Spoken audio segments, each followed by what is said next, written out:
चलित वर्ष जानुरी 14 तारिख अपराह 3:13 समय सूर्य मकर राशि को चलन करुछंती। जेहेतु संक्रांति मध्याह्न पर पड़ुछि, शास्त्रीय नियम अनुसार स्नान दान एवं धार्मिक कार्य पई परदिनर सूर्योदय अर्थात जानुरी 15 अधिक शुभ होता है। यह सूर्योदय नियम 72 वर्षर गाणितिक नियम को आधार करी जानुरी 15 तारिख को चलित वर्ष मकर संक्रांति पर्व पालन होगा उचित बोली ज्योतिर्विद डॉक्टर विभुदानंद शतपथी कहते।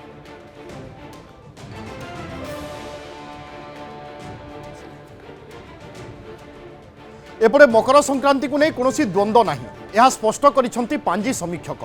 गणना अनुसार अपराह 3टा पर सूर्य धनु राशि छाड़ी मकर राशि में प्रवेश करुथिबारु एही समय पुण्यकाल। यही पुण्यकाल सूर्यास्त पर्यंत रहिबो। एही समय लोके होम यज्ञ एवं शुभ कार्य करिपारिबे। तेबे पारंपरिक गणनारे रात्र 10टा पर सूर्य मकर राशि में प्रवेश करुथिबारु कोनोसी देवा बा पुण्य कार्य रात्रि रे करा जाई पारिबो नाही। तेणु सूर्य उदय ठारू आरंभ करी सूर्यास्त पर्यंत पुण्य तिथि रही बोली ज्योतिर्विद हरिशंकर मिश्र। श्रीमंदिर समेत ओडिशावासी आसंता काली अर्थात 14 तारिख में मकर संक्रांति पालन करते। थर 3:14 मिनिट रे आमर संक्रमण होउची सूर्यंकर 370 डिग्री रे मकर राशि रे प्रवेश करुचंती। ता माने धर्म सिद्धांत निर्णय सिंधु धर्म सिंधु निर्णय सिंधु अनुजाई एटा हम मकर संक्रांति एटा धरा जीव। किंतु मने पकांतु जो उदय तिथि को टिके भाविबा, सबको सामग्रिक भावे चिंता करिबा। आम हिंदू धर्म सनातन धर्म एते लिबराल, तेणु आमको सबू 4 खून माफ कर दिया। तेणु साधारण लोक दिन 3:15 को खाई पी सोई सबू सारिकी आसी मकर चाउल खाईदेवे खाली विधि रखापी। किंतु जदि प्रकृत में मुहूर्त अच्छी तार प्रभाव अच्छी तार तो किसी प्रभाव रहिबो नहीं। तेणु उदय तिथि को ग्रहण करी साधारण लोक मानक पाई सूर्योदय 15 तारिख सूर्योदय समय रे स्नान सारी से माने सूर्य उदित सूर्य को अर्घ्य सह मकर चाउल अन्यान्य विधि करिबा संपूर्ण विधेय हब। आमे जगन्नाथ मंदिर रे 3:14 रे पालन नहीं पारे, किंतु मने पकांतु केतोटी लोक मानिबे जाई मकर चाउल खाईदेबे। किंतु विधान किछि राउ रहिलानी। ता पूर्व से सब सार देइथिबे।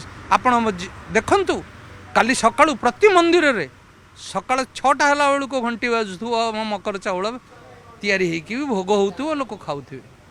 आपण भावंतु या मकर संक्रांति तो आमर मकर राशि की सूर्यंकर प्रवेश 2 प्रकार निर्णय करा जायछि। दृक्सिद्ध होछि 3:13 मिनिट बा 3:07 मिनिट एवं जोटा पारंपरिक ता होछि राति 10टा ठारू 11टा मध्य। ताहा पारंपरिक हो बा दृक्सिद्ध हो जदि मध्यरात्रि पर होइथांता ताले ताहा आसंता काली पालन करा जाइथांता। मध्यरात्रि पूर्व हेउथिबारु यह 14 तारिख न निश्चित पालन करा जियो बोली शास्त्रोक्त मत रही। आमर मकर संक्रांति जदि आम विशिष्ट पुण्यकाल देखा सामंत चंद्रशेखर गणना अनुसार ताहले मकर राशि को प्रवेशर शेष 6 घंटा होची विशिष्ट पुण्यकाल, किंतु सूर्यास्त पर कौन पुण्यकाल न थाए। तेणु 3टा ठारू 6टा पर्यंत होची पुण्यकाल 14 तारिख दिन। जदि आम साधारण भाव देखा ताले जेहेतु मध्यरात्रि परे हेउ नाही, मध्यरात्रि पूर्वर होची पारंपरिक मते सेही दिन सूर्य उदय सूर्यास्त पर्यंत होची पुण्यकाल। से समय दान, से समय यज्ञ बा से समय होम बा से समय श्रीजीव मानकु मकर चाउल भोग करा जीवो। जे यहाँ को विभ्रांत कराउचंती तांकर शास्त्र ज्ञान मु भावुची टिके निश्चित कम अच्छी। से केवल लोक को विभ्रांत करने एभली विभूति देइचंती। आमर ए संपर्क जेहेतु स्पष्ट मत रही सेहेतु से संपर्क कौन तर्क अनावश्यक।